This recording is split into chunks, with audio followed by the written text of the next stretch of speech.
भागवत जी ये कहते हैं कि जब विशेषज्ञ चिकित्सा की बात आए, गंभीर रोग जैसे कैंसर है, डायबिटीज है, अर्थराइटिस है, तो इसमें वो कहते हैं कि भगवान ने, प्रकृति ने ऐसी व्यवस्था बनाई है कि विशेष गंभीर रोगों की चिकित्सा भी आप बहुत आसानी से, सहजता से कर सके। उसमें से उन्होंने एक जगह लिखा है कि इस पूरे ब्रह्मांड में, पूरी प्रकृति में ऐसी कई चीजें हैं जो एक साथ वात, पित्त और कफ तीनों को ठीक करने की शक्ति रखती है। एक साथ बहुत कम चीजें ऐसी हैं प्रकृति में जो वात, पित्त, कफ तीनों को एक साथ ठीक रखें। कुछ चीजें ऐसी हैं जो वात को अच्छा रखेंगी, कुछ चीजें ऐसी हैं जो पित्त को अच्छा रखेंगी, कुछ चीजें ऐसी हैं जो कफ को अच्छा रखेंगी। वात को अच्छा रखने वाली सबसे अच्छी चीज जो आपके घर में है वो है तेल। तेल वो जिसमें आप सब्जियां बनाते हैं, तेल वो जिसमें आप सब्जियां बनाते हैं। तो सबसे अच्छी चीज वो बोलते हैं कि तेल है, जो वात को हमेशा समभाव में रखता है, समानता में रखता है, वात को बढ़ने नहीं देता। लेकिन उन्होंने एक शब्द पर जोर दिया है कि तेल का माने शुद्ध तेल। अब ये शुद्ध तेल उन्होंने लिखा 3500 साल पहले। आज के विश्लेषण में अगर हम ध्यान दें तो शुद्ध तेल का माने तेल की घानी से निकाला हुआ सीधा सीधा तेल, बिना कुछ मिलाए हुए सीधा सीधा तेल, कोई भी मशीन से निकाला हुआ सीधा सीधा तेल, उसमें कुछ नहीं मिलाया, मतलब नॉन रिफाइंड तेल। नॉन रिफाइंड तेल। अगर आप तेल खा रहे हैं तो भागवत जी का निवेदन है कि आप तेल शुद्ध खाइए, माने रिफाइंड तेल मत खाइए, डबल रिफाइंड तेल मत खाइए। अब आप कहेंगे जी क्यों नहीं खाएं, डॉक्टर तो यही बोलते हैं कि रिफाइंड खाओ, डबल रिफाइंड खाओ तो आपको हृदय घात नहीं आएगा, वगैरह वगैरह। ये जो रिफाइंड तेल है, मैंने इनको देखा है कैसे रिफाइंड किया जाता है। आप भी देख लें, कभी मौका मिले तो बहुत अच्छा होगा। किसी भी तेल को रिफाइंड करने में 6 से 7 केमिकल इस्तेमाल होते हैं और डबल रिफाइंड करने में 12 से 13 केमिकल इस्तेमाल होते हैं। वो सब केमिकल मनुष्य के द्वारा बनाए गए हैं प्रयोगशाला में।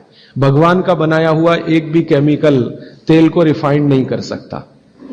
भगवान का बनाया हुआ माने प्रकृति का दिया हुआ, जिसको आप अंग्रेजी में कहते हैं ऑर्गेनिक। ऑर्गेनिक एक भी केमिकल नहीं है जो तेल को साफ कर सके, एक भी केमिकल दुनिया में नहीं। जितने भी केमिकल तेल को साफ करने के लिए उपयोग किए जाते हैं वो सब इनऑर्गेनिक है, और इनऑर्गेनिक केमिकल ही दुनिया में जहर बनाते हैं और उनका कॉम्बिनेशन जहर की तरफ ही लेके जाता है। आज की दुनिया में मॉडर्निज्म के नाम पर, आधुनिकता के नाम पर जितने इनऑर्गेनिक केमिकल्स जगह जगह इस्तेमाल हो रहे हैं, वो सब आपको धीरे धीरे उस तरफ ले जा रहे हैं जहां आप जहर अपने ही शरीर में पैदा कर दें। इसलिए रिफाइंड तेल, डबल रिफाइंड तेल गलती से भी मत खाइए। भागवत जी कहते हैं कि जिंदगी भर वात को ठीक रखना है, जिंदगी भर। तो वात को ठीक रखने के लिए सबसे सरल चिकित्सा वो बोलते हैं वो तेल का ही है। वो कहते हैं शुद्ध तेल खाइए। शुद्ध तेल माने घानी से निकाला हुआ तेल। अब आपके मन में 2 प्रश्न आएंगे तुरंत कि शुद्ध तेल में तो बास बहुत आती है। हां, सीधा प्रश्न। दूसरा प्रश्न आएगा जी शुद्ध तेल बहुत चिपचिपा होता है, गाढ़ा होता है, चिपचिपा होता है और बास अलग से आती है। हम लोगों ने जब शुद्ध तेल पर भारत देश के कुछ वैज्ञानिकों की मदद से काम किया, एक तरह से कहे रिसर्च किया, तो पता चला कि तेल का जो चिपचिपापन है वो उसका सबसे महत्वपूर्ण घटक है। तेल में बहुत कुछ होता है, जैसे मैंने आपको पहले दिन बताया ना, मिट्टी में माइक्रोन्यूट्रिएंट्स हैं, कैल्शियम है, आयरन है, सिलिकॉन है, कोबाल्ट है, ऐसे तेल में भी है, हर चीज में है। तो तेल का जो सबसे महत्वपूर्ण हिस्सा है वो उसका चिपचिपापन ही है। और जैसे ही तेल में से ये चिपचिपापन निकाला तो पता चला वो तेल ही नहीं बचा। तेल जिस चीज के लिए खाया जाता है वो बचा ही नहीं, वो हिस्सा ही गायब हो गया। फिर हमने देखा कि तेल में जो बास आ रही है, बास, वो उसका प्रोटीन कंटेंट है। तेल में प्रोटीन बहुत है। जैसे आपने सुना है दालों में प्रोटीन होता है, दालों में प्रोटीन सबसे ज्यादा है, भगवान का, ईश्वर का दिया हुआ। दालों के बाद दूसरे नंबर पर जो प्रोटीन सबसे ज्यादा है वो तेलों में है। तो आप जो तेल में देख रहे हैं कि उसकी बास है, वो बास जो है ना, उसका ऑर्गेनिक कंटेंट है प्रोटीन के लिए। 4-5 तरह के प्रोटीन है सभी तेलों में। आप जैसे ही तेल की बास निकालेंगे उसका प्रोटीन वाला घटक गायब हो जाता है। अब बास निकाल दिया तो प्रोटीन निकल गया, और चिपचिपापन निकाल दिया तो उसका जो फैटी एसिड है वो गायब। अब ये दोनों ही चीजें गायब हो गई तो तेल नहीं रहा, वो पानी है एक तरह से।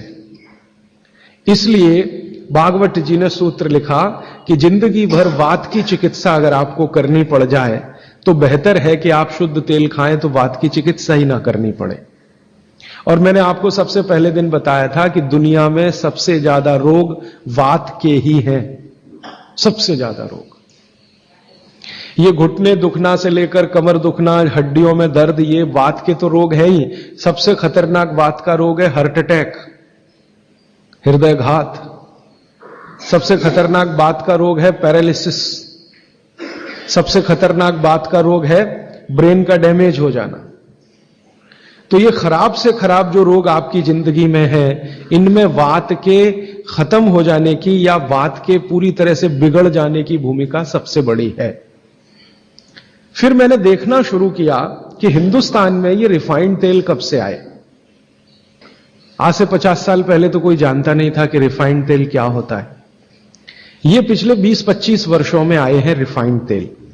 कुछ कंपनियां निकली इस देश में, कुछ विदेशों से आई, कुछ हिंदुस्तानी कंपनियां, दोनों ने मिलकर रिफाइंड तेल का चक्कर चलाया।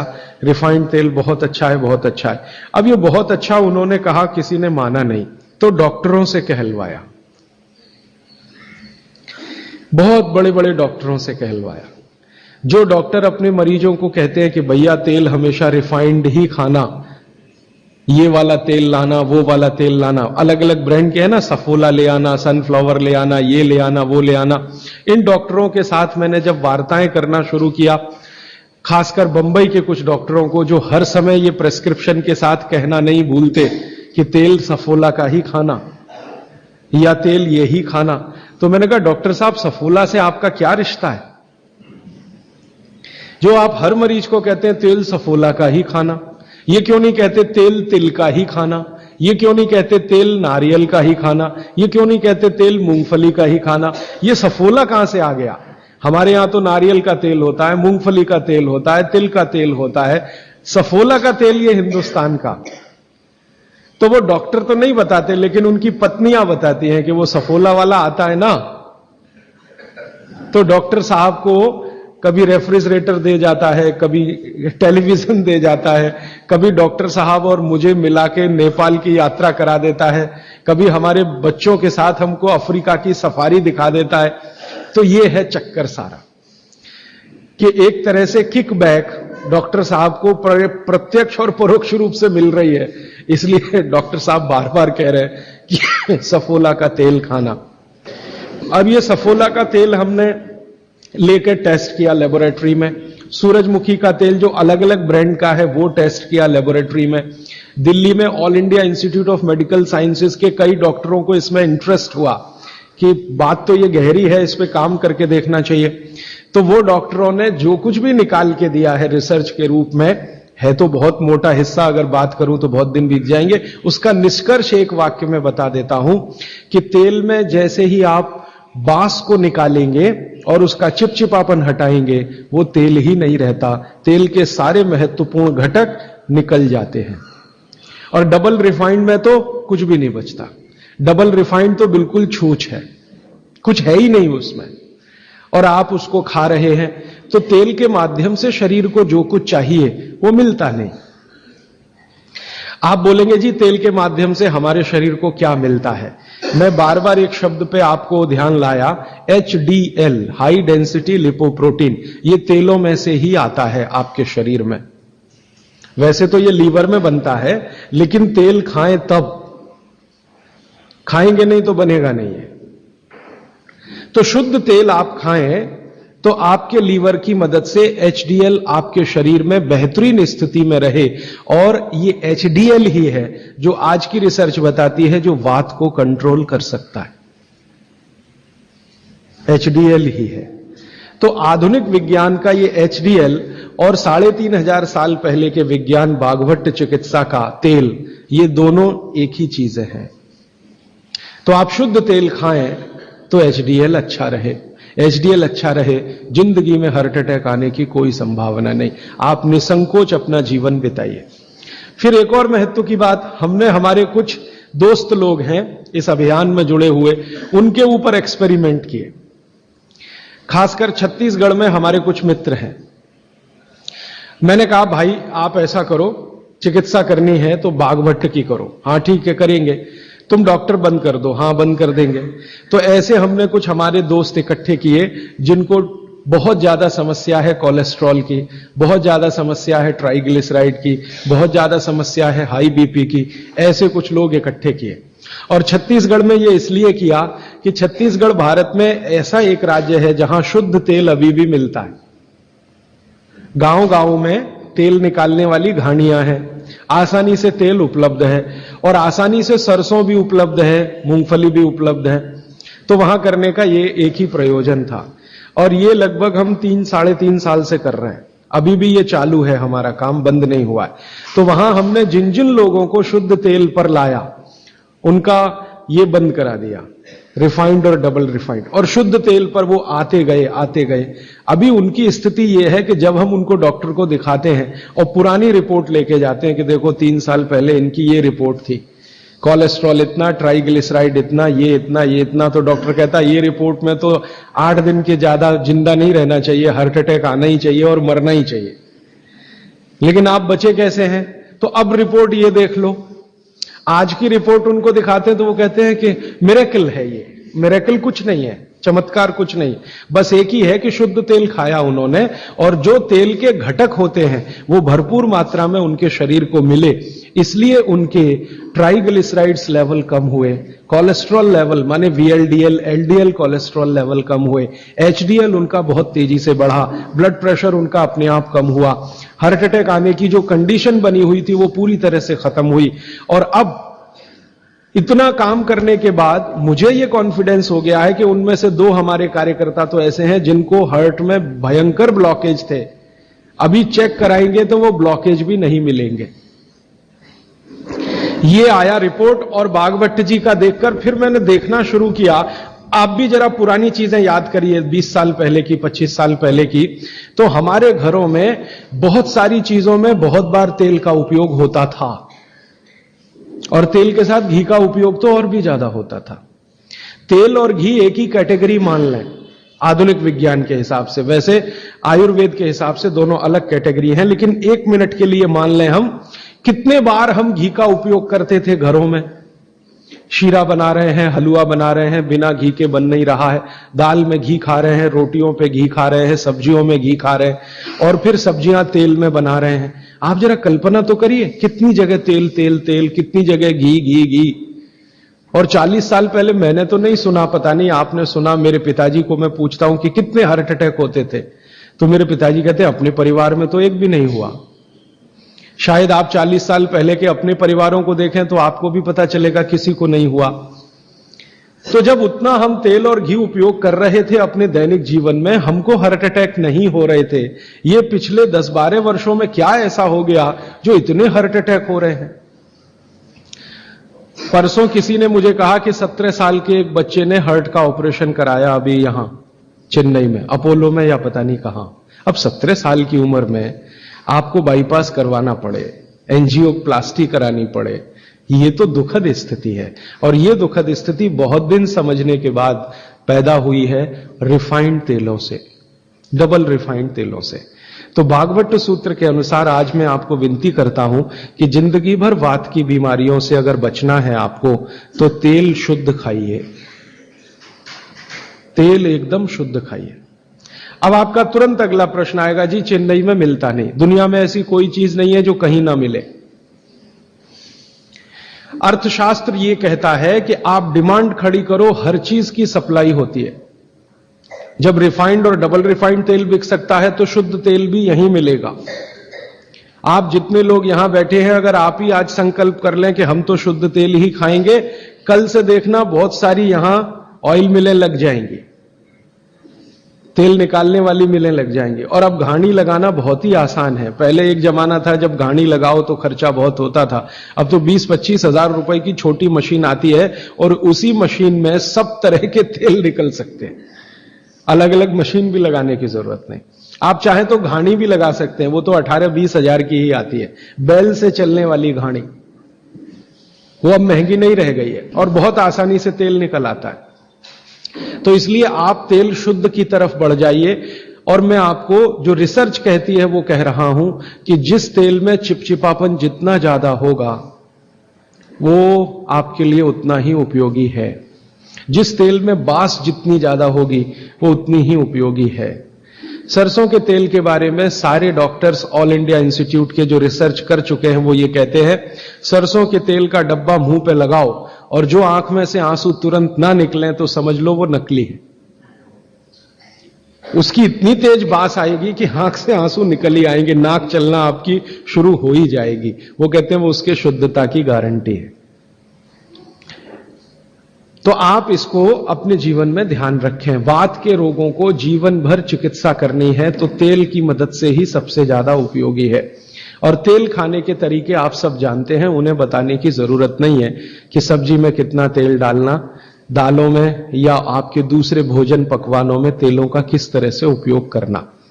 मैंने ये देखा हिंदुस्तान में कि हमारे यहां तीज त्योहार होते हैं और हर तीज त्योहार में कुछ खास तरह के व्यंजन और पकवान बनते हैं। मैंने ये देखा है कि कुछ खास तरह के त्योहार में कुछ खास तरह का तेल उपयोग हो रहा है, दूसरे तरह के त्योहारों में दूसरे तरह का तेल उपयोग हो रहा है। उसके पीछे बड़ा साइंस है, बहुत बड़ा साइंस है, बहुत बड़ा विज्ञान है। वो विज्ञान ये है कि जैसे मान लीजिए होली के आसपास के त्योहार, चैत्र के महीने के त्योहार, फागुन और चैत्र के महीने के त्योहार। अब फागुन और चैत्र के महीने के त्योहारों में जो जो पकवान बन रहे हैं आप उन पर अगर नजर डालें तो वो उस मौसम के हिसाब से बहुत ही अनुकूल है। दिवाली के आसपास के जो तीज त्योहार हैं, नवंबर दिसंबर के या अक्टूबर नवंबर के, उनमें जो पकवान बन रहे हैं वो खास तरह के प्रिपरेशन है, बहुत गहरा विज्ञान है। कभी मौका मिला तो इस पे अलग से ही बात करूंगा कि त्योहारों में पकाए जाने वाले जो व्यंजन हैं वो हमारे शरीर को किस तरह की मदद कर रहे हैं। हमारे वैज्ञानिकों ने माने महर्षियों ने यह देखा कि जीवन के दिनों में माने अगर ठंड के दिन है तो शरीर में क्या प्रकोप ज्यादा है, बरसात के दिन है तो शरीर में क्या प्रकोप ज्यादा है, गर्मी के दिन है तो शरीर में कौन सा प्रकोप ज्यादा, प्रकोप माने वात पित्त कफ, ये तीन ही तरह के। तो उनको संयमित रखने के लिए कौन सी चीजें प्रकृति ने दी हैं, तो व्यंजनों में वही चीजें डाली गई हैं। जैसे अब मैं आपको थोड़ा और स्पष्ट करता हूं, यह बात अमूर्त है लेकिन अब थोड़ी मूर्त करता हूं। सर्दी के दिनों में जितने भी त्योहार आप मनाते हैं या जितने भी त्योहारों में आप अपने जीवन को लगाते हैं, ये सब त्योहारों में आप देखो भोजन ज्यादा से ज्यादा आपके हिसाब से गरिष्ठ होता है। प्रिपरेशन कुछ इस तरह के होते हैं, जैसे आप तिल खा रहे हैं, सर्दी के दिनों में भरपूर तिल खाया जाता है और तिल के तरह तरह के व्यंजन बनाए जाते हैं। अगर आप गुजरात में रहते हैं तो अड़दिया खाया जाता है। अड़दिया दुनिया का इससे अच्छा शायद कोई पकवान ना हो। अड़दिया जिसको कहा जाता है, उड़द की दाल का बनता है अड़दिया। ऐसे ही राजस्थान के कुछ इलाकों में विशेष पकवान है, ऐसे उत्तर प्रदेश के इलाकों में कुछ पकवान है। लेकिन अगर महसूस करें तो ये सब भारी हैं, भारी गुरुत्व है इसमें। बागभट्ट जी ने एक शब्द इस्तेमाल किया, गुरुत्व वाले पदार्थ, माने भारी हैं, आसानी से नहीं पचते, धीरे धीरे पचते। अड़दिया तो आसानी से नहीं पचेगा, तिल की चीजें भी आसानी से नहीं पचने वाली हैं। लेकिन जिन दिनों में हम ये खा रहे हैं उन दिनों में शरीर के लिए यही अच्छा है कि कोई चीज आसानी से ना पचे, धीरे धीरे पचे, देर में पचे। क्यों? अब ये ठंडी के दिन होते हैं तो ठंडी के दिनों में शरीर में पित्त जो है ना थोड़ा कम होता है, पित्त थोड़ा कम होगा, वात ज्यादा बढ़ा हुआ रहेगा और कफ सबसे ज्यादा बढ़ा हुआ रहेगा ठंड के दिनों में। अब कफ सबसे ज्यादा बढ़ा हुआ है तो कफ का असर हमारी जठर अग्नि पर है। अब कफ का असर जठर अग्नि पर है तो जठर अग्नि भी थोड़ी कम रहती है, थोड़ी, जो गर्मियों के दिनों में वो भड़कती है उतनी नहीं होती। तो अगर आपकी जठर अग्नि कुछ कम है, कफ के प्रभाव में है, तो आप भोजन भी ऐसे खाइए जो तुरंत पचने वाले नहीं है, धीरे धीरे पचने वाले हैं, ताकि जठर अग्नि उसके साथ मेल कर ले अपनी गति का। ऐसे समझ लो जठर की गति कम होती है तो खाया जाने वाला खाना भी कम गति से पचने वाला हो तो बहुत अच्छा है। तो सोच समझकर यह तय किया गया कि सर्दी के दिनों में तिल खाना है, सर्दी के दिनों में मूंगफली खानी है, सर्दी के दिनों में गुड़ खाना है, सर्दी के दिनों में घी सबसे ज्यादा खाया जाता है। और आपने अक्सर वैद्यों से सुना होगा सेहत बनानी है तो यही दिन सबसे अच्छे हैं, माने खूब अच्छा अच्छा खाओ। और भगवान का दिया हुआ भी इन महीनों में भरपूर होता है। तिल भी इन्हीं महीनों में आते हैं, मूंगफली भी नई इन्हीं महीनों में आती है, चने भी इन महीनों में नए आते हैं। तो अच्छा खाना खाने का समय यही माना जाता है सर्दियों का। और अच्छा खाना वो जो गुरुत्व वाला है, गुरुत्व वाला वो जो थोड़ा धीरे धीरे धीरे धीरे पचता है। तो कितना बड़ा मेल बिठाकर हमारे लोगों ने हमारे व्यंजनों को त्योहारों के साथ जोड़ा। गर्मी के दिनों में उल्टा होता है, गर्मी के दिनों में आपका पित्त भड़कता है, माने अग्नि तीव्र है, तो आप ऐसा खाना खाओ जो जल्दी हजम हो जाए। बारिश के दिनों में सम रहता है, पित्त जो है बहुत ही कम होता है। तो बारिश के दिनों में यह कहा जाता है कि भैया सबसे हल्का खाना खाओ बारिश के दिनों में, क्योंकि पित्त उस समय सबसे कम है। और कई बार तो कहते हैं जी एक ही बार खा लो तो अच्छा है बारिश के दिनों में। और जैन समाज वाले तो जानते हैं कि बारिश के दिनों के खाने में बहुत रिस्ट्रिक्शन है। क्यों जी? ऐसा खाना तो आप खा ही नहीं सकते जिसमें पानी बहुत हो, क्योंकि शरीर में ही पानी बहुत होता है उस समय, प्रकृति के हिसाब से शरीर चलता है। तो बारिश के दिनों में अक्सर आपने सुना है जैन साधु संतों के मुंह से कि हरा पत्ती का सब्जी मत खाओ, हरा सब्जियां मत खाओ, ये वगैरह वगैरह। हरे पत्ती की सभी सब्जियां बहुत पानी भरी भरी, पानी शरीर में ही पहले से ज्यादा है क्योंकि बारिश में नमी ज्यादा है। तो आप ज्यादा पानी के शिकार होंगे। ज्यादा पानी भी अच्छा नहीं है, कम पानी भी अच्छा नहीं है। तो इसलिए साधु संत जो कहते हैं वो भी कुछ विज्ञान के आधार पर कहते हैं। बस अंतर इतना ही है कि हमारे दिमाग में क्यों इतना गहरा घुसा हुआ है कि जब तक क्यों एक्सप्लेन कोई नहीं करता हम ना उसकी बात सुनते हैं ना मानते। तो अपने देश में भागवत जी के अनुसार वात की चिकित्सा जिंदगी भर अच्छी रहे आपकी तो तेल शुद्ध खाइए, ये एक सूत्र। अब दूसरा सूत्र वो कहते हैं कि पित्त की चिकित्सा, पित्त जिंदगी भर आपका ठीक रहे, आपको तकलीफ ही ना आए, तो कहते हैं देशी गाय का घी खाइए। पित्त को जिंदगी भर सम रखने के लिए अगर कोई एक चीज उन्होंने बताई है सबसे अच्छी, वैसे तो उन्होंने सैकड़ों चीजें बताई, सबसे अच्छी तो उसकी ऊपर की श्रेणी में गिनती है घी। घी माने गाय का घी। भैंस के घी के लिए उन्होंने बोला है, लेकिन उन्होंने कहा है कि वो एक ही कैटेगरी के लोगों के लिए है जो कुश्ती लड़ते हैं। कुश्ती लड़ते हैं माने पहलवानी करते हैं, दंड बैठक लगाते हैं, पहलवानी करते हैं, वो घुमाते हैं। इनके लिए उन्होंने कहा है कि ये गाय का घी कभी ना खाएं, ये भैंस का ही घी खाएं, क्योंकि होना ही उनको भैंस के जैसा है। आपके लिए नहीं है, आप सदगृहस्थ हैं, ना आपको कुश्ती लड़नी है, ना आपको पहलवानी करनी है, ना आपको दंड बैठक लगानी है, ना आपको रेस जीतनी है, आपको तो जीवन अपना चलाना है ठीक तरीके से। तो आपके लिए है गाय का घी। और पहलवान जो कुश्ती लड़ रहे हैं, अखाड़े में दंड बैठक लगा रहे हैं, मुगदर घुमा रहे हैं वगैरह वगैरह, इनके लिए है भैंस का घी। भागवत जी कहते हैं कि वो अगर गाय का घी खाएंगे तो बीमार पड़ेंगे, और आपने अगर भैंस का घी खाया तो आप तकलीफ में आएंगे। तो जिंदगी भर पित्त आपका ठीक रहे, पित्त से होने वाली बीमारियां ना हो, तो आप गाय का घी खाते रहिए। और तीसरी बात जो कहते हैं कफ को जिंदगी भर शांत रखना है, शमित रखना है, सम अवस्था में रखना है। तो सबसे अच्छी चीज जो उन्होंने बताई है, वैसे तो सैकड़ों है लेकिन मैं सबसे अच्छी चीज पहले बता रहा हूं, वो कहते हैं नंबर 1 की चीज है कफ को शांत रखने के लिए, वो है गुड़। और ऑब्लिक करके उन्होंने एक चीज बताई है, शहद। तो वो कहते हैं कि जो शहद खा सकते हैं वो शहद खाएं, जो नहीं खा सकते वो गुड़ खाएं। अब आप में से जो जैन सिद्धांतों का पालन करने वाले हैं उनके लिए है गुड़, और जो जैन सिद्धांतों का पालन नहीं करते वो शहद भी ले सकते हैं।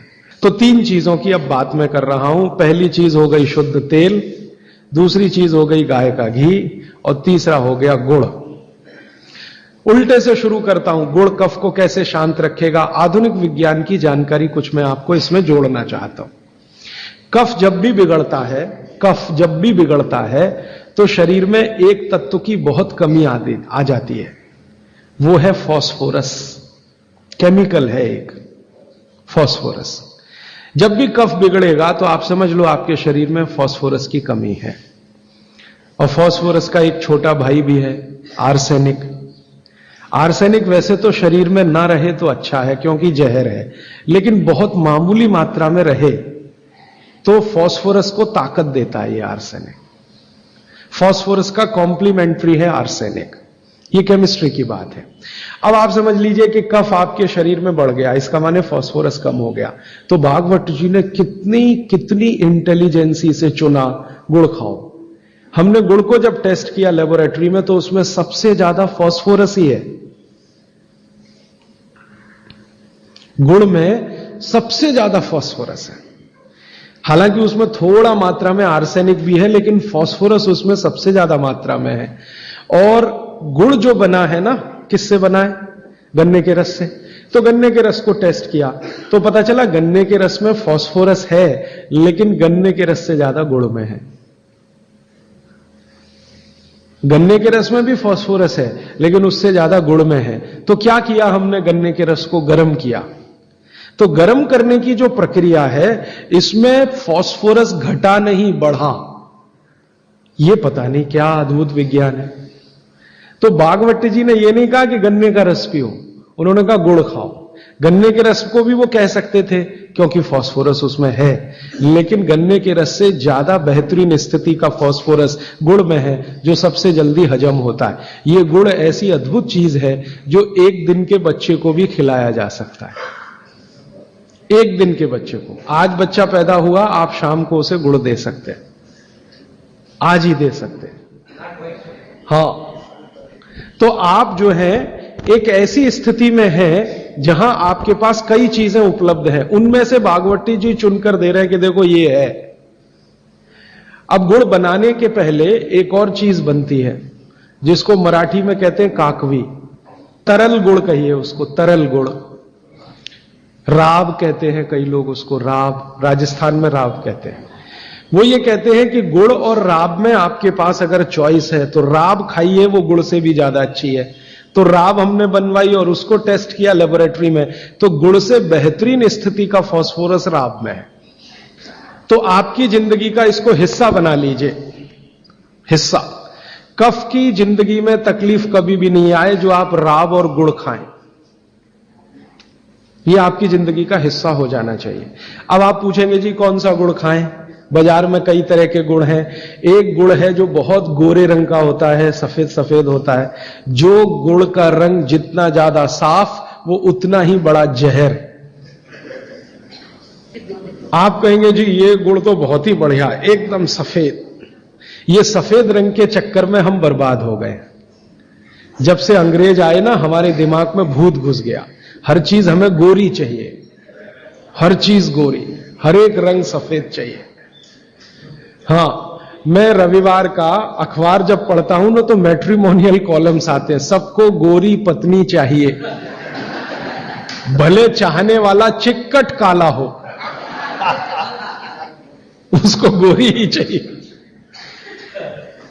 भागवत जी कहते हैं कि प्रकृति में, आप इसको ध्यान से सुनिए, प्रकृति में जिन चीजों का रंग जितना ज्यादा सफेद है वो उतनी ही आपके लिए अनुकूल नहीं है। इसको ध्यान से समझिए। प्रकृति में जिन चीजों का रंग जितना ज्यादा सफेद है वो आपके अनुकूल नहीं है। उदाहरण के लिए भैंस का दूध बहुत सफेद है, वो पहलवान के लिए है, आपके लिए नहीं है भैंस का दूध। और गाय का दूध एकदम पीला है, पीला, सफेद नहीं है गाय का दूध, वो अनुकूलता ज्यादा है। तो प्रकृति में गन्ना है ना, गन्ने का रस कभी भी सफेद नहीं होता, आपने तो देखा है ना अच्छे से। गन्ने का रस तो हरा हरा ही होता है, फिर ये सफेदी कहां से आई? मैं आपको बहुत विनम्रता पूर्वक कहता हूं, ये सफेदी आती है निरमा वॉशिंग पाउडर से, और ज्यादा सफेदी आती है एरियल से, प्रॉक्टर एंड गैम्बल का एरियल। और आपको अब मैं जो कहने जा रहा हूं वो आप कभी विश्वास करें या ना करें, लेकिन सच यही है कि गुड़ बनाने वाले आपका जो सफेदी का लालच है ना, सफेदी के प्रति आपका मोह, उसको ध्यान में रखते हुए इतना निरमा डालते हैं, इतना वॉशिंग पाउडर उसमें डालते हैं गन्ने के रस में कि वो गुड़ का रंग ही बदल जाता है। तो ये सफेद गुड़, एकदम व्हाइट कलर का गुड़, ये तो बहुत ही खतरनाक है, बहुत ही खराब है। इसको तो गलती से भी छूइए मत। तो फिर आप कहेंगे जी गुड़ कौन सा अच्छा है? गुड़ का जो नेचुरल कलर है वो वही है जो चॉकलेट का होता है। चॉकलेट आपने देखी है, जिस रंग की चॉकलेट है रंग वही गुड़ का सबसे अच्छा। तो गुड़ खरीदते समय ध्यान रखिए, तांबई कलर का, जिसको हम कहते हैं तांबई कलर, कॉपर कलर का जो गुड़ है वो दुनिया का सबसे अच्छा गुड़ है। तो गुड़ जब लाएं खरीद कर खाने के लिए तो दुकान वाले को बोल कर लाइए कि भाई हमको ये सफेद वाला नहीं चाहिए। तो कहेगा कौन सा चाहिए? तो वो जो काला काला सा, थोड़ा चॉकलेटी कलर का, गहरे लाल रंग का, वो दे दो। तो वो भी है उसके पास, वो अंदर रखता है, क्योंकि उसे मालूम है आप लेने वाले हैं नहीं उसे, तो वो अंदर रखता तो है, आप जब मांगोगे तो वो वही लेके आएगा। ये गुड़ जहां से भी बनकर आ रहा है वहां फिर संदेशा जाएगा, ये सफेद बंद कर दो, कोई मांग नहीं रहा, कोई ले नहीं रहा, सबको अब वही चाहिए, तो गुड़ की सप्लाई बदल जाएगी, ये गुड़ ही खाए। अब मैं जो और गहरी बात पे जा रहा हूं, बागभट्ट जी कहते हैं कि दुनिया में गुड़ के अतिरिक्त जो मिठाइयां हैं, गुड़ के अतिरिक्त, वो आपके लिए बहुत अच्छी नहीं है। अब गुड़ के अतिरिक्त मिठाई में जरा चले तो क्या है? चीनी। आज के समय में, बागभट्ट जी के समय चीनी नहीं थी, इसलिए उन्होंने उस पर कोई सूत्र नहीं लिखा, क्योंकि उन्हें कोई कल्पना भी नहीं थी कि चीनी बना लेगा आदमी। अब ये चीनी बहुत खराब है। चीनी और गुड़ का एक ही रॉ मटेरियल है, आप जानते हैं, गन्ने के रस में से ही चीनी बनती है और गन्ने के रस में से ही गुड़ बनता है। बस दो अलग अलग सभ्यताओं का इसमें फर्क है। एक है सभ्यता यूरोप और अमेरिका की, जहां से चीनी आई, और दूसरी सभ्यता है भारत की, जहां से गुड़ आया। एक ही रॉ मटेरियल है, एक ही रॉ मटेरियल है। चीनी बनाने के लिए भी गन्ने का रस ही लगता है, गुड़ बनाने के लिए भी गन्ने का रस ही लगता है। और थोड़ा सा आगे बढ़े कि एक ही रॉ मटेरियल है गेहूं का आटा, जिससे रोटी भी बनती है, पूड़ी भी बनती है, पराठा भी बनता है, उसी से पाव रोटी भी बनती है और डबल रोटी भी बनती है। ठीक है, सभ्यताओं का अंतर है, रॉ मटेरियल सेम है। गेहूं का आटा वो हिंदुस्तान में भी है, वो अमेरिका में भी है, वो कनाडा में भी है, वो भारत में भी है, लेकिन वो गेहूं के आटे से बनाते हैं पाव रोटी और डबल रोटी। हम गेहूं के आटे से बनाते हैं रोटी, पूड़ी या पराठा या आदि आदि बहुत सारी चीजें। अंतर क्या है जी? अंतर प्रोसेस का है, प्रक्रिया का अंतर है, प्रक्रिया का अंतर है। रॉ मटेरियल सेम है, एंड प्रोडक्ट भी सेम है, खाए जाने के लिए बन रहा है, लेकिन प्रक्रिया अलग अलग है। वो रोटी बनाएंगे तो पहले आटे को सड़ाएंगे, फर्मेंट करेंगे, और आटे को सड़ा सड़ा के पुराना पुराना कर करके फिर उसमें से पाव रोटी ही बनेगी। रोटी तो बन नहीं पाएगी, क्योंकि आटे के फर्मेंटेशन के बाद रोटी बनना मुश्किल होता है उसमें। और हम आटे को पानी में गूंदेंगे और तत्काल उसकी प्रक्रिया करके रोटी बना लेंगे। वो प्रक्रिया नहीं कर पाते, क्योंकि उनको कोई सिखाने वाला नहीं, कोई यूनिवर्सिटी नहीं, कोई कॉलेज नहीं। इसी तरह से उनके यहां शक्कर में होता है कि गन्ने के रस को, कई देशों में गन्ना उत्पन्न होता है, ब्राजील में, मैक्सिको में वगैरह वगैरह, तो वो गन्ने के रस को प्रोसेस करते करते चीनी बना लेते हैं। हम चीनी की तरफ नहीं गए, हमने गुड़ ही बनाया, क्योंकि चीनी बनते ही, अब आप ध्यान देना जो मैं कहने जा रहा हूं, चीनी बनते ही फास्फोरस खत्म होता है। चीनी बनते ही फास्फोरस खत्म होता है, और आपको चाहिए फास्फोरस कफ का शमन करने के लिए। अब वो है ही नहीं चीनी में, तो आप जो चीनी खा रहे हैं वो जिस उद्देश्य के लिए खा रहे हैं वो पूर्ति ही नहीं होती। और चीनी एक ऐसा केमिकल है, अगर मैं ब्लैक बोर्ड लेके चौक पे समझाना शुरू करूं तो समय थोड़ा ज्यादा लगेगा, लेकिन अंतिम बात आप जल्दी समझ जाएं। चीनी जब आपके शरीर में जाती है और ये टूटती है, हर चीज अंदर जाके टूटती है, माने पचती है, तो इसके सबसे अंत में जो बनता है वो एसिड है, और गुड़ जब शरीर में जाता है और टूटता है तो इसके सबसे अंत में जो बनता है वो क्षार है। अब मैंने आपसे थोड़े दिन पहले कहा था, पता नहीं याद है कि नहीं, पेट में हमेशा अम्ल है, ठीक है। अब पेट में तो अम्ल पहले से है ही, प्रकृति का दिया हुआ। आपने चीनी खाई, चीनी में से भी अम्ल ही निकला, तो अम्ल तो बढ़ गया ना जरूरत से ज्यादा। और ये बढ़ा हुआ अम्ल अगर पेट में आपके है तो ये खून में भी जाएगा, आप इसे रोक नहीं सकते, क्योंकि पेट में जो है वो खून में भी जाएगा। और खून में अम्ल बढ़ता ही गया। रोज आपने 1 चम्मच चीनी खाई, 2 चम्मच चीनी खाई, 3 चम्मच चीनी खाई, हर दिन उसमें से अम्ल निकल रहा है और पेट का अम्ल भी उसमें जुड़ रहा है, फिर निकल रहा है, फिर जुड़ रहा है, फिर निकल रहा है। फिर 10 साल का हिसाब निकालो, 20 साल का निकालो, 30 साल का निकालो, आपका दिमाग घूम जाए। रोज का अगर 2 चम्मच चीनी का हिसाब जोड़ो, वैसे तो जो 2 चम्मच से ज्यादा ही रहती है एक आदमी की जिंदगी में चीनी। दूध में भी चीनी लेते हैं, चाय में भी चीनी लेते हैं, 2 चम्मच रोज की। 2 चम्मच माने हो गई लगभग 10 ग्राम के आसपास। तो 10 ग्राम चीनी रोज की, 1 साल में कितनी, 10 साल में कितनी, 30 साल में कितनी, 40 साल में कितनी, हिसाब निकालोगे ना तो मरते समय तक 1 बोरा चीनी तो कोई भी खा लेता है, 100 किलो तक। अब इतनी चीनी खा के जो एसिड बनेगा वो कहां जाएगा? बेचारा आपका किडनी जितना निकाल सकता है वो निकालने की कोशिश करेगा, लेकिन सब नहीं निकाल पाया तो ये रक्त में ही रहेगा। और यही एसिड है जो वात के रोग आपको पैदा करेगा। तो इसलिए चीनी और गुड़ एक ही चीज में से बनने वाली 2 मीठी वस्तुएं हैं, लेकिन गुड़ में क्या है? गुड़ जब आप खाएंगे, फास्फोरस किसी भी चीज में रहे, क्षारपन ही रखता है वो उस चीज को, माने उसमें एल्कलाइन की प्रॉपर्टी ही रहती है। तो गुड़ कितना भी खाएंगे क्षार ही बनेगा, और वो क्षार पेट के अम्ल को बैलेंस करता रहेगा, तो पेट की अम्लता बढ़ने नहीं पाएगी, तो जिंदगी आपकी सुखद और निरोगी होती जाएगी।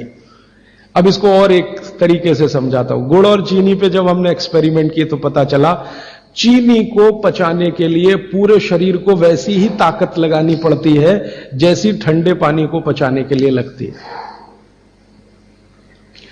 पूरा शरीर झुक जाता है तब चीनी जाके पचती है, और सबसे देर में पचती है। आपने जो दाल खाई है वो पच जाएगी, गेहूं पच जाएगा, चना पच जाएगा, मटर पच जाएगी, चीनी सबसे अंत में जाके पचेगी और उसको पचाना पड़ता है। लेकिन गुड़ दुनिया में ऐसी अद्भुत चीज है जो बनाई हिंदुस्तानियों ने कि गुड़ सबको पचा देता है। गुड़ तो सब चीज को पचा देता है, चीनी को पचाना पड़ता है। मेरी बात समझ में आ रही है आपको? गुड़ हर चीज को पचा देगा, खुद ताकत लगा देगा। आपने गुड़ के साथ कुछ भी खाया है वो सब चीजें गुड़ पचा देगा, लेकिन चीनी को पचने के लिए पूरी ताकत लगती है। तो चीनी जब पचेगी तो दूसरी चीजों को तकलीफ कर देती है। तो इसलिए बेहतरीन है कि गुड़ खाइए, जिंदगी भर कफ के रोग आपको नहीं आएंगे। फिर अंत में वही सवाल, मिलता नहीं जी, ये रोना बंद कर दीजिए। दुनिया में हर चीज मिलती है, जहर भी है, अमृत भी है, आपको क्या चाहिए? और आज की दुनिया है ना, आज की दुनिया माने आज का मार्केट, माने आज की इकोनॉमिक्स, वो बायर्स इकोनॉमिक्स है, कंज्यूमर्स इकोनॉमिक्स है। बायर्स मार्केट है, कंज्यूमर मार्केट है। माने जो ग्राहक मांग करेगा वही चीज बाजार में टिकेगी, ग्राहक मांग ही नहीं करेगा तो वो टिकने वाली ही नहीं है। तो आप मांग करना शुरू करो, जी गुड़ चाहिए, गुड़ चाहिए, गुड़ चाहिए, तो आप में से ही कई लोग खड़े हो जाएंगे, बोलो कितना चाहिए। मैं कोल्हापुर जाके आता हूं, गुड़ वाले से बात करके आता हूं, हमारा गुड़ जो है हमें सफेद नहीं चाहिए, हमें तो वो वाला गुड़ चाहिए जो काला का। कोई कहेगा मैं बिहार जाके आता हूं, गुड़ वाले से बात। जहां जहां गुड़ बनने के बड़े केंद्र हैं, बिहार बहुत बड़ा केंद्र है, गन्ना होता है, कर्नाटक में बहुत गन्ना है, महाराष्ट्र तो गन्ने का सबसे बड़ा केंद्र है हिंदुस्तान में। आपका महाराष्ट्र आपके बॉर्डर पे ही है, आंध्र प्रदेश में बहुत गन्ना है, तमिलनाडु में भी गन्ना है, कई इलाके तमिलनाडु में गन्ने के। जहां जहां गन्ना होता है वहां गुड़ बन सकता है। आप गुड़ बनाने वाले को बस संपर्क कर लीजिए कि देख भाई, तू इसमें वॉशिंग पाउडर मत डालना, तू इसमें वॉशिंग पाउडर मत डालना, लगे तो 2 रुपए किलो ज्यादा ले लेना। तो वो जो 2 रुपए किलो का लालच है वो ही उसको ईमानदार बना देगा। आप ले लो उससे। वो कहता है जी मेरा गुड़ 15 रुपए किलो, आपको मैं 17 रुपए किलो ले लूंगा, तुम इसमें ये जहर मत डालना। और वो 2 रुपए किलो आपने जो ज्यादा दिया वो जिंदगी के लिए कोई घटिया सौदा नहीं है, बहुत फायदे का सौदा है। तो गुड़ बनाने वाले इस देश में आज भी हजारों की, लाखों की संख्या में हैं, गांव गांव में हैं। आप उनसे संपर्क कर लीजिए और कोई एक गुड़ का केंद्र ही शुरू कर दीजिए। आपके आपस में सब लोगों को, जितने कम से कम 500-700 लोग यहां बैठे हैं, इतने घरों के लिए गुड़ आ सकता है, जरूरत के हिसाब से आपको उपलब्ध हो सकता है। तो ये मत कहिए कि मिलता नहीं, हर चीज इस देश में मिलती है, छोटे छोटे गांवों में भी उपलब्ध है। कुछ लोग गुड़ खाइए, कुछ लोग काकवी खाइए, माने जिसको राब कहते हैं। जितना जाड़े का समय है ना, नवंबर, दिसंबर, जनवरी, फरवरी तक राब भरपूर खा सकते हैं। दही में राब खाइए, दूध में राब खाइए, हलवा राब का बनाइए, गुड़ का हलवा बनाइए, गुड़ दही में खाइए, गुड़ दूध में खाइए। अब गुड़ को दूध और दही में खाने का नियम है, वो बागभट्ट जी कहते हैं। वो कहते हैं जी दही में मिला के गुड़ खाया जाए, दही में मिला के गुड़ खाइए, दूध में गुड़ कभी मत मिलाइए, दूध में गुड़ कभी मत मिलाइए, दही में मिला के खाइए। तो दूध में कैसे खाएंगे जी? दूध में ऐसे खाएंगे कि पहले गुड़ खा लीजिए, पीछे से दूध पी लीजिए, या दूध पी लिया, पीछे से थोड़ा गुड़ खा लीजिए। दूध में गुड़ मिला नहीं सकते, और दही में कभी भी बिना मिलाए मत खाइए। आप में से कोई बिहार वाले हैं ना, तो वहां पर एक बहुत बढ़िया व्यंजन मिलता है, उसका नाम है दही चूड़ा। दही चूड़ा ही कहते हैं, चूड़ा। ये मिथिला में मैंने खाया और ऐसा अद्भुत है जो दुनिया में शायद कहीं ना हो। मिथिला में, मिथिला माने एक एरिया है बिहार का, करीब 8-10 जिले उसमें आते हैं। उन जिलों में जब भी आप जाएं तो मेहमान को वही परोस के लाते हैं। तो मैं भी मेहमान जैसा ही रहता हूं, तो मुझे हर घर में दही चूड़ा मिलता है। तो वो दही डाल के लाते हैं, ऊपर से गुड़ डाल के लाते हैं, दही के ऊपर गुड़ रहेगा। तो मैंने कई बार कहा कि अलग प्लेट में गुड़ ले आओ, तो वो कहते नहीं, आपको फिर खाना नहीं आता दही चूड़ा। तो पहले मुझे सच में नहीं मालूम था। अब जब ये मुझे पता चला बागभट्ट चिकित्सा का, तब मेरी अकल में आया कि वो सब बागभट्ट के चेले हैं, दही में गुड़ मिला के पहले से ही चिवड़ा पे रख के लाते। तो दही में गुड़ मिला के ही खाइए। अगर आप दही खा रहे हैं तो गुड़ मिला के ही खाइए, तो दही के कई दोष जो आपके लिए अनुकूल नहीं है वो भी खत्म हो जाते हैं। और दूध में गुड़ कभी भी मत मिलाइए। एक जगह तो वो ये कहते हैं कि दूध खाली पी लीजिए, गुड़ आगे पीछे खा लीजिए, वो ज्यादा बेहतर है। तो गुड़ खाइए, मेरा कहने का मतलब ये है। अब गुड़ के कितने प्रिपरेशन है हमारे घर में? गुड़ का, तिल का प्रिपरेशन एक है, तिल पट्टी कहते हैं, गजक। तो भरपूर गजक खाइए। क्यों खाइए जी? तिल है और गुड़ है। गुड़ में जो केमिकल है ऑर्गेनिक, तिल में लगभग वही सब है जो गुड़ में है। तिल भी क्षारीय है, गुड़ भी क्षारीय है, और दोनों क्षारीय चीजें खाएंगे तो पेट के अम्ल को बैलेंस करती रहेंगी। तो तिल गुड़ रोज खाइए, माने तिल की पट्टी बनाइए, गजक बनाइए, नहीं तो तिल का लड्डू बनाइए, गुड़ के साथ बनाइए। फिर इसी तरह से मूंगफली है, मूंगफली भी क्षारीय है और गुड़ भी क्षारीय है। तो मूंगफली और गुड़ मिला के वो पट्टी आती है, वो खाइए, बच्चों को खिलाइए। और आपके पास जो भी प्रिपरेशन है गुड़ तिल के, गुड़ मूंगफली के, वो सब बनाइए। और ये जो 3-4 महीने हैं, नवंबर, दिसंबर, जनवरी, फरवरी तक भरपेट खाइए, भरपूर खाइए, क्योंकि इस समय आपके शरीर को इन्हीं की जरूरत है।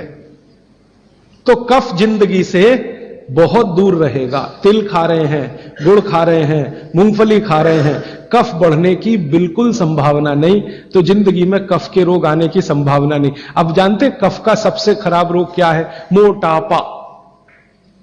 मोटापा कम करना है तो भरपेट गुड़ खाइए, भरपेट तिल खाइए, भरपेट मूंगफली खाइए, मोटापा भी कम हो जाएगा। हाँ, आपको डर है ना, तिल खाएंगे जी उसमें से तेल है। तेल तो है तिल में, लेकिन वो HDL वाला, LDL वाला नहीं है, VLDL। ये मोटापा जो है ना, वो VLDL और LDL का चक्कर है। HDL जैसे ही बढ़ेगा, मोटापा अपने आप कम होगा, पेट अंदर ही जाएगा। आप में से कोई भी मेरे कहने पर 3 महीने एक एक्सपेरिमेंट कर लीजिए।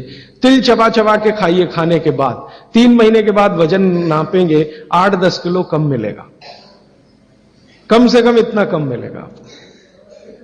खाना खाया, खाने के बाद आप सौंफ खाते हैं ना, सौंफ की जगह तिल खाइए। और काला खाया तो और ज्यादा वजन कम मिलेगा। काला तिल एक है सफेद, काले की गुणवत्ता सफेद से भी ज्यादा है। लेकिन ये इन्हीं 4 महीनों में, गर्मी में अगर आपने यही तिल खाया तो प्रॉब्लम आएगी। भागवत जी कहते हैं कि तिल खाने का सबसे अच्छा समय वही है जो आज चल रहा है, ये फरवरी तक चलेगा। तो फरवरी तक, और कभी बहुत ज्यादा लिबरल हो तो होली के दिन तक वो कहते हैं तिल खाने का समय है, होली होते ही तिल कम करिए या खत्म करिए।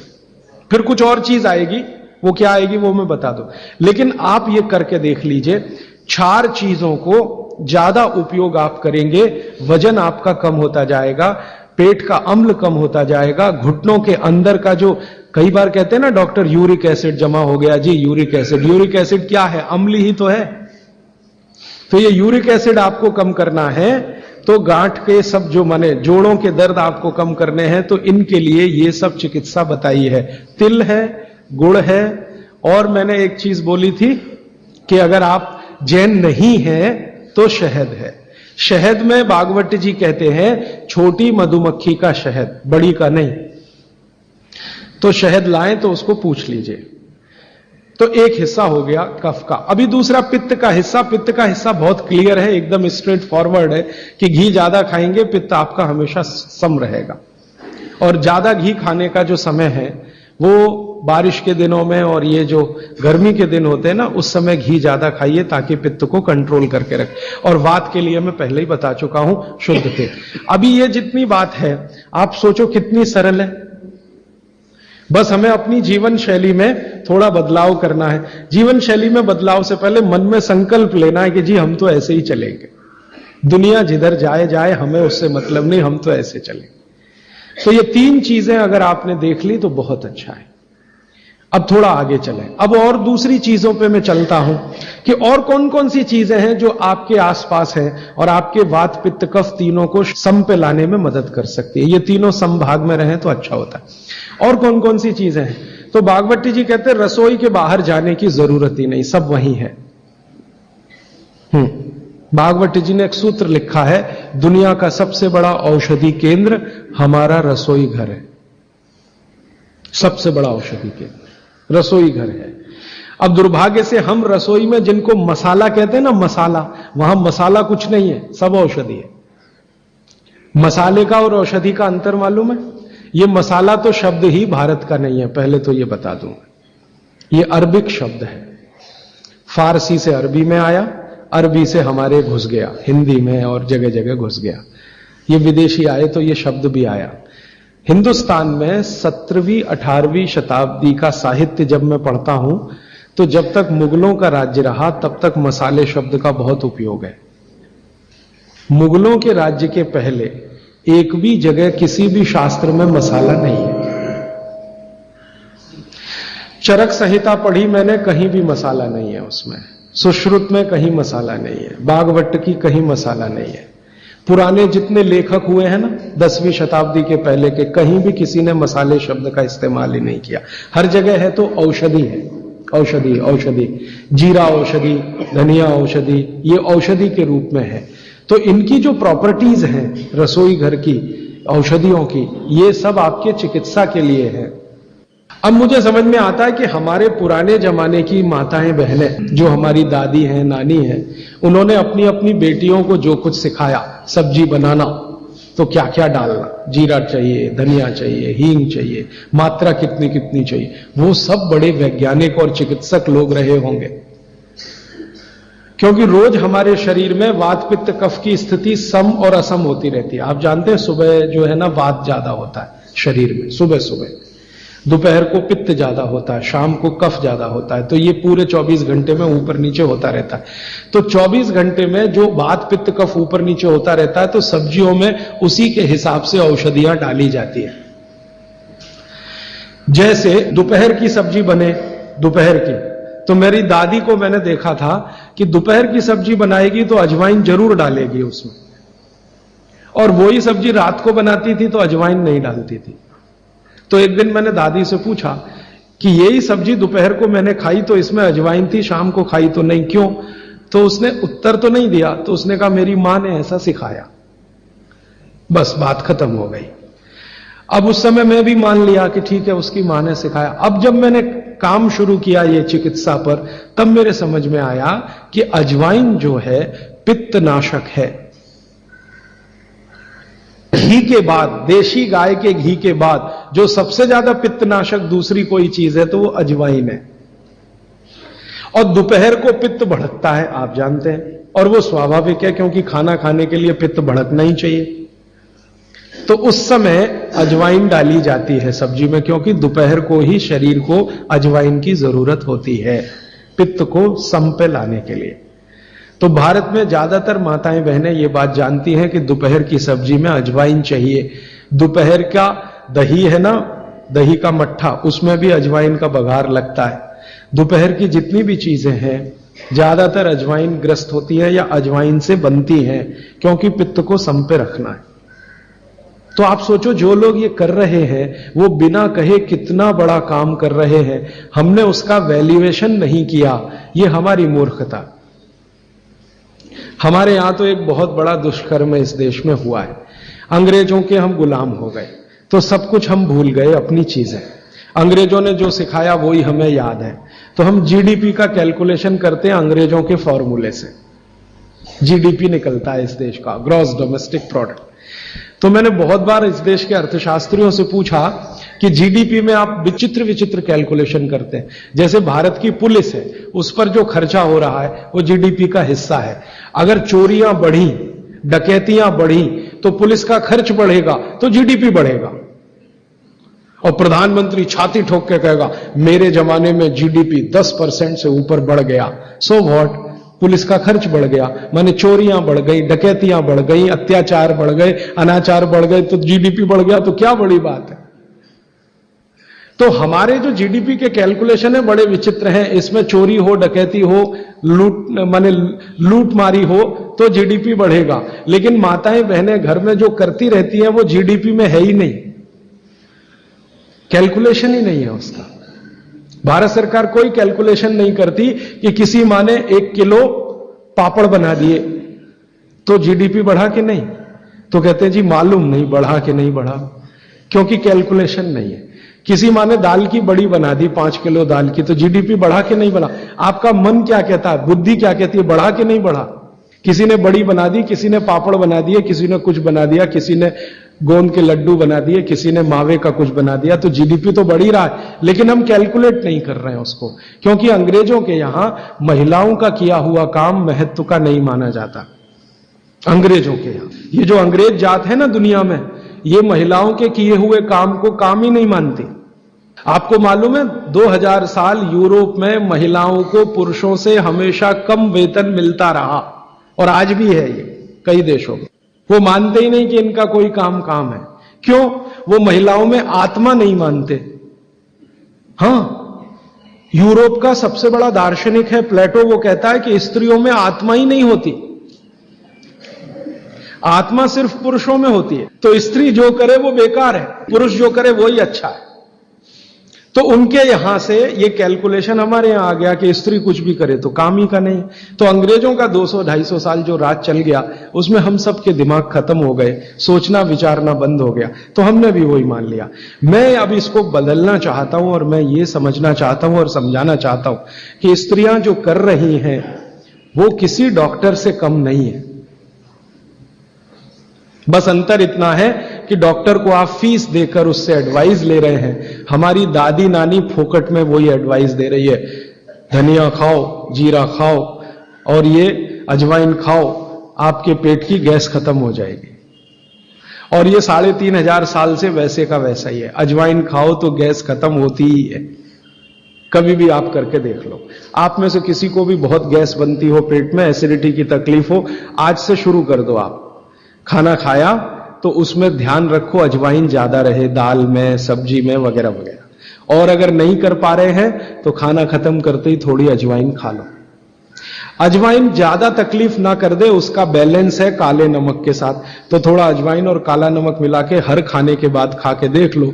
3 दिन में ना आपकी गैस बंद हो तो आप जो कहो मैं हारने को तैयार। ये गारंटी मैं नहीं दे रहा हूं, ये गारंटी अजवाइन दे रही है, मेरी गारंटी नहीं है, अजवाइन की गारंटी है। तो वो कहते हैं बागवट जी कि पित्त को सम रखने के लिए हमारे रसोई में घी के बाद जो दूसरी चीज है वो है अजवाइन। अब तीसरी चीज पे आते हैं। पित्त को सम रखने के लिए अजवाइन के बाद जो तीसरी चीज अपने रसोई में है वो है जीरा। जीरा दो तरह का है, एक सफेद और एक काला, है ना। काला जीरा सफेद से भी अच्छा है। आप एक नियम ध्यान रख लो, मैंने आपसे कल कहा था, जिस चीज का रंग जितना गहरा वो उतनी ही अच्छी, भगवान की बनाई हुई, मनुष्य की नहीं। मनुष्य ने तो पेंट भी बना दिया है, बहुत गहरे रंग का है। भगवान की बनाई हुई हर चीज में यह नियम आप देखना कि भगवान की प्रकृति की बनाई जो चीज जितने गहरे रंग की है उसकी क्वालिटी उतनी ही अच्छी है। तो जीरा दो है, एक सफेद और एक काला। काला जीरा सबसे अच्छा, पित्त को खत्म करने के लिए, सम रखने के लिए। तो आपकी रसोई में एक हो गया घी देशी गाय का, पित्त को खत्म करने। दूसरा हो गया अजवाइन, तीसरा हो गया जीरा, और एक चीज हींग। हींग तो आप सब समझते हैं ना, हींग। हींग भी भगवान की बनाई हुई है, आदमी ने नहीं बनाई। हींग के पहाड़ होते हैं, जैसे पत्थर के पहाड़ होते हैं ना, वैसे हींग के पहाड़ होते हैं। हींग वहीं से आती है। तो हींग है, जीरा है, अजवाइन है और देशी गाय का घी। अब इसके नीचे आता है धनिया। धनिया दो तरह का है, एक सूखा और एक हरा। जब तक हरा उपलब्ध है आप खाइए, जब नहीं है तो सूखा खाइए। दोनों की क्वालिटी एक ही है। सूखे धनिये में कोई कमी नहीं आती। आपके मन में यह प्रश्न है ना, हरे पत्ते का धनिया में कुछ ज्यादा होगा, सूखे में कम, बिल्कुल नहीं है, दोनों में बराबर है। सूखने के बाद भी उसके गुणधर्म में कोई कमी नहीं। अब ऐसी पूरी लिस्ट है, मैंने तो आपको 5-7 बता दिया पित्त को कम करने के लिए क्या क्या। आपको पूरी लिस्ट है तो 108 है।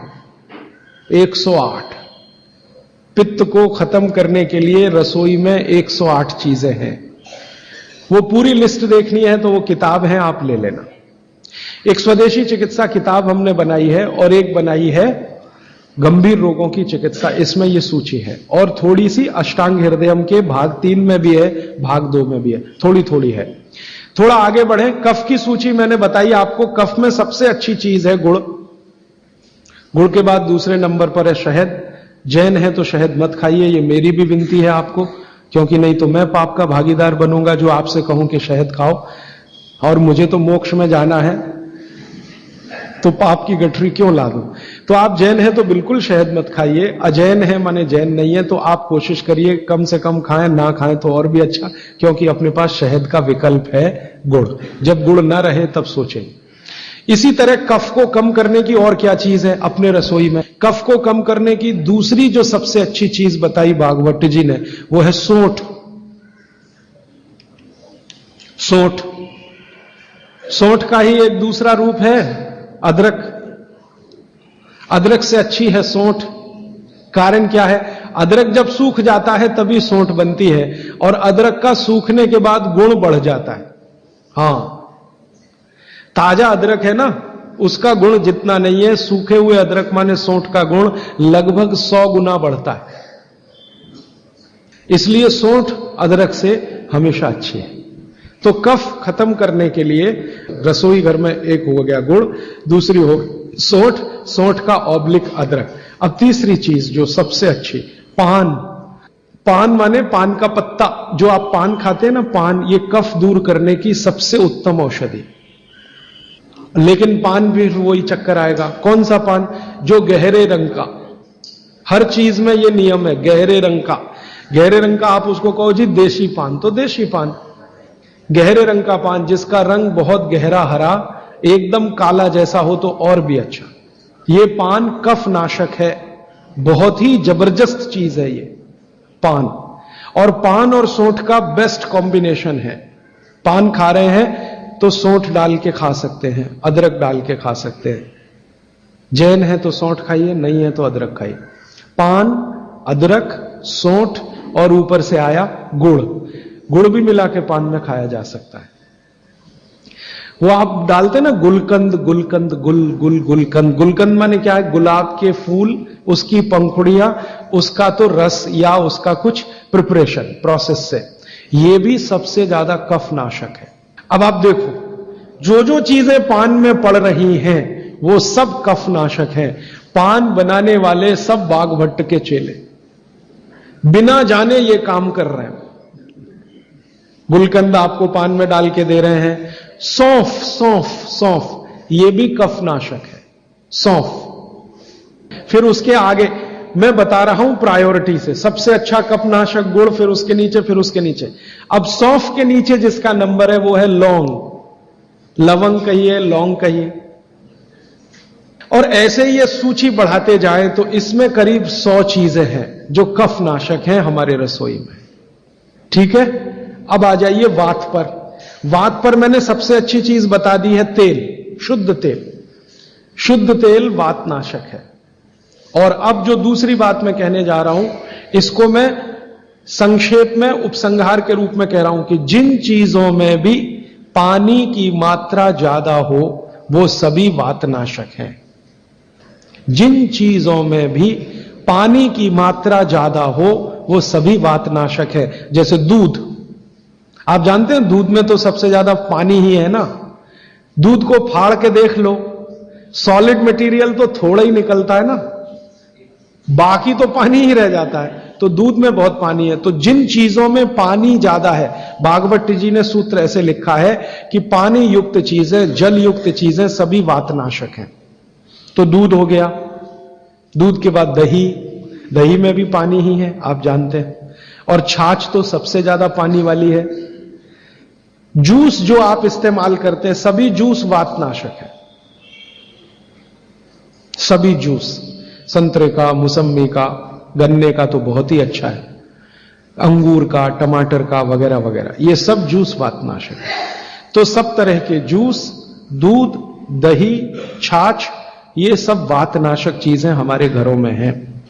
अब आखिरी चीज भागवत जी कहते हैं कि वातनाशक, पित्तनाशक और कफनाशक ऐसी चीजें दुनिया में एक साथ मिले हैं, बहुत रेयर, बहुत रेयर।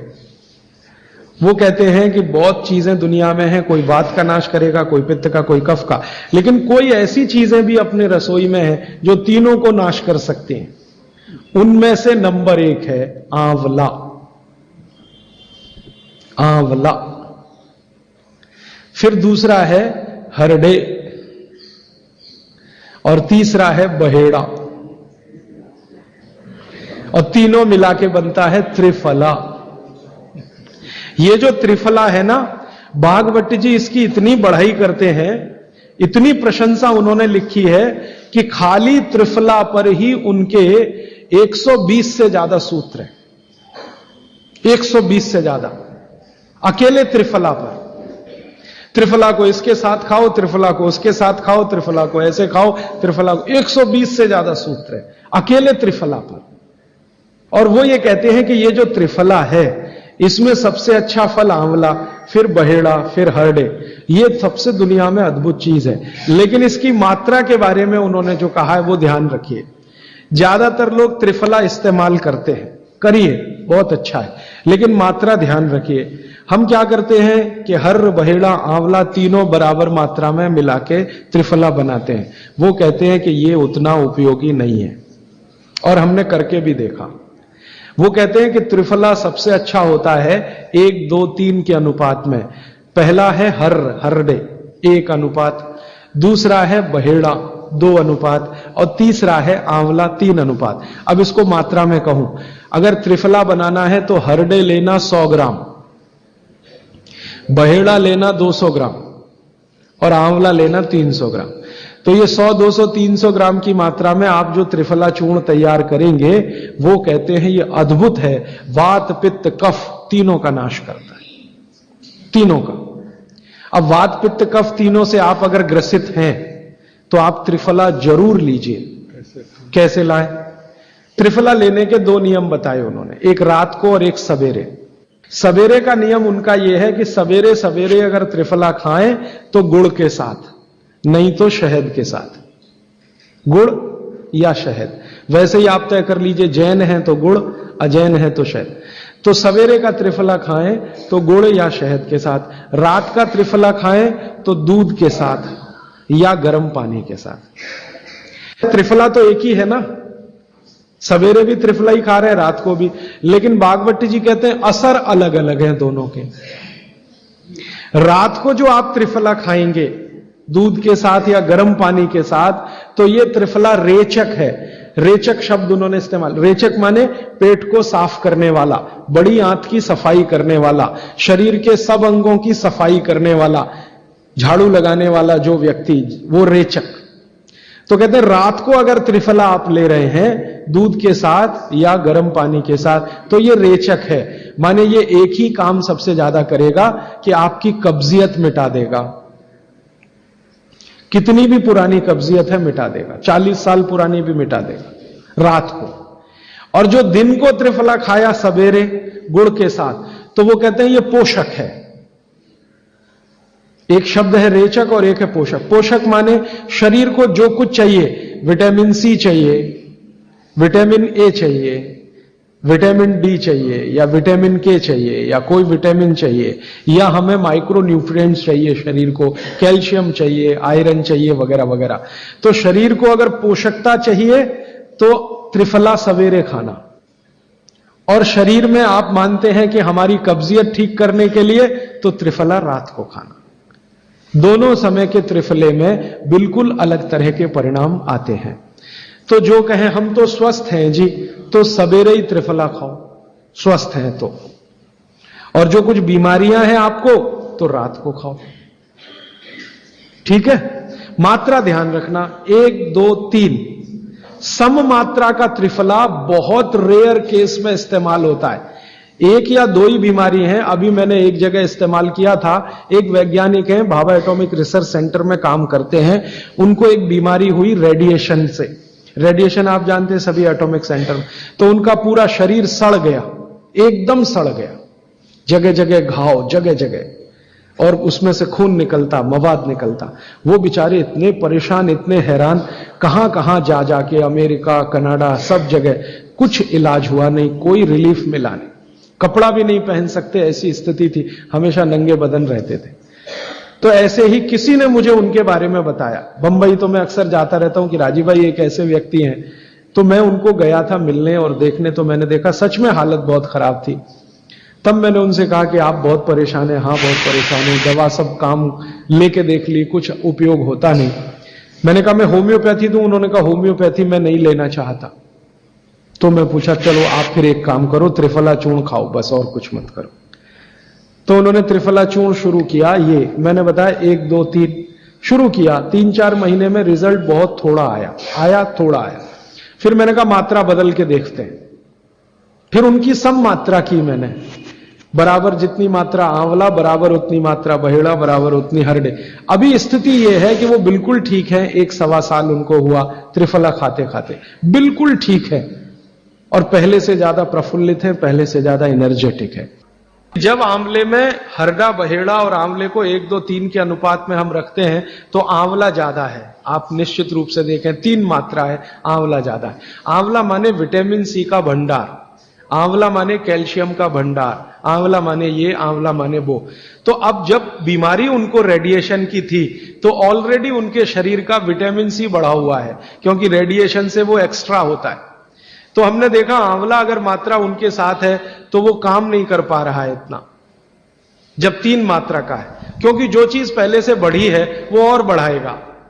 तो फिर हमने इसको कम कर दिया, हरडे और बहेड़ा को बढ़ा दिया, तो सम हुआ, तो रिजल्ट तुरंत आ गया।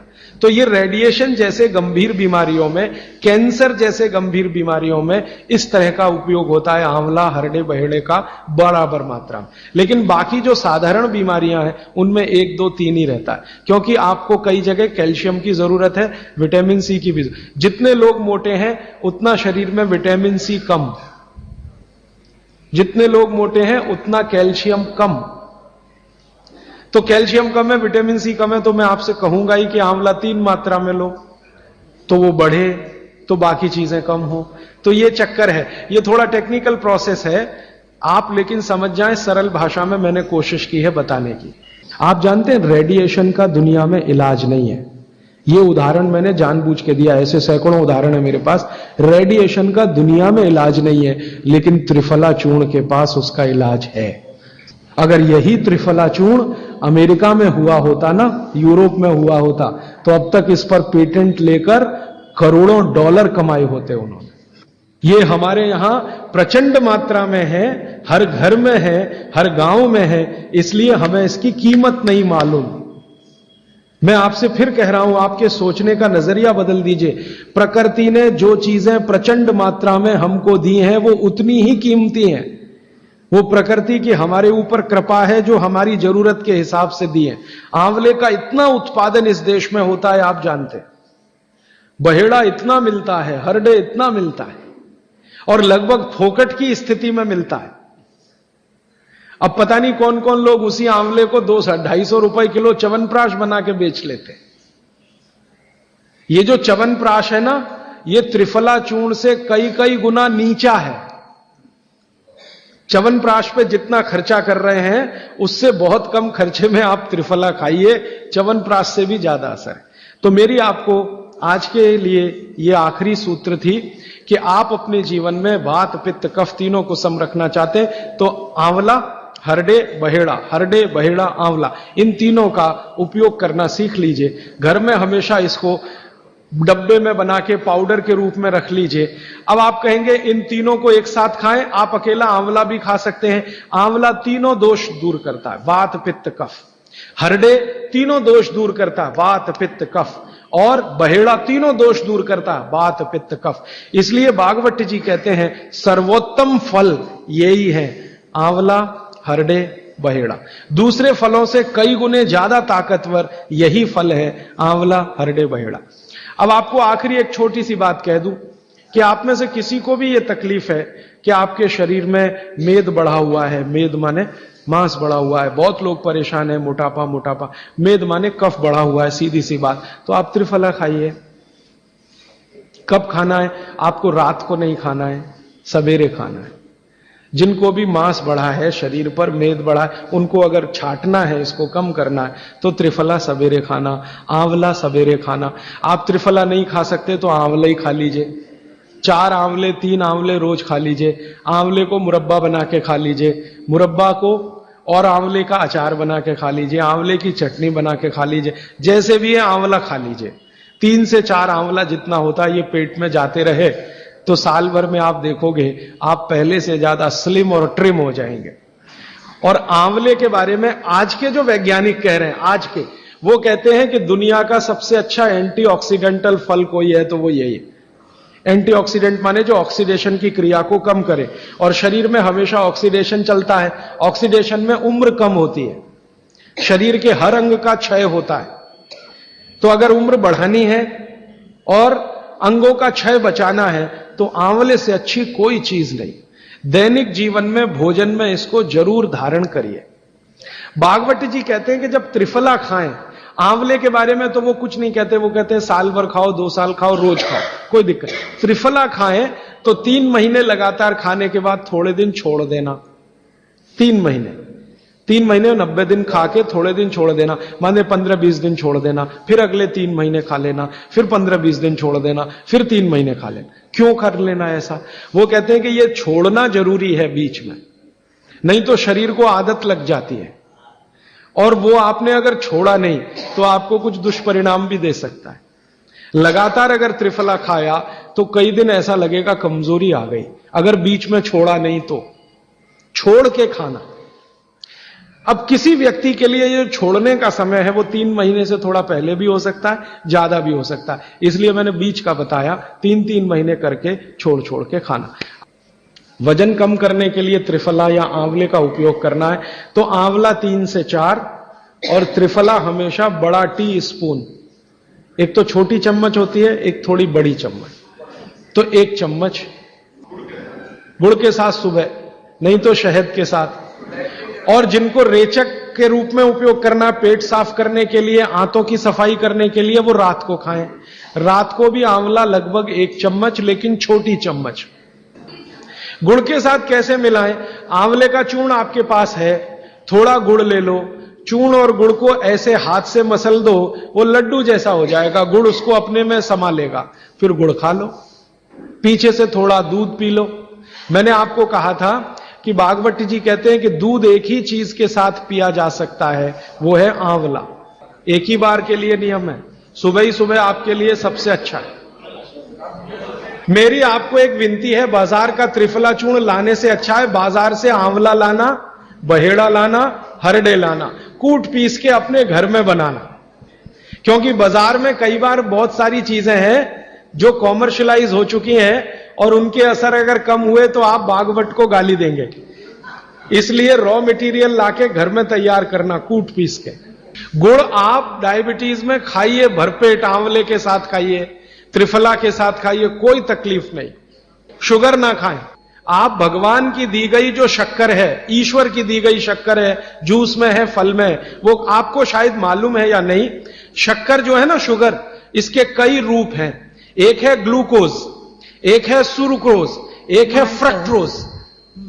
तो ये जो फल वगैरह की शक्कर है, ये फ्रक्टोज फॉर्म की ज्यादा होती है और ये आसानी से डाइजेस्ट होती है। गुड़ की भी उसी कैटेगरी में आती है। तो आप चीनी मत खाइए, गुड़ खा सकते हैं, शहद खा सकते हैं, फल खा सकते हैं। मीठे कोई भी फल खाने में तकलीफ नहीं है, बशर्ते कि त्रिफला खाते रहें, थोड़ा त्रिफला लेते। जिनको भी डायबिटीज है वो भी त्रिफला का सेवन करें, क्योंकि डायबिटीज मैंने कहा ना वात का रोग है, तो वात कम करेगा। त्रिफला में तीनों चीज हैं जो वात नाशक है, आंवला, हरडा, बहेड़ा। मैं अब थोड़ा बता ही दूं, बवासीर अगर किसी को है, ठीक करने के लिए त्रिफला लेना चाहते हैं तो रात को लें। मूढ़ व्याध, पाइल्स जिसको आप कहते हैं, हेमोरॉइड्स, वो जब भी ठीक करने के लिए त्रिफला लें तो रात को लें।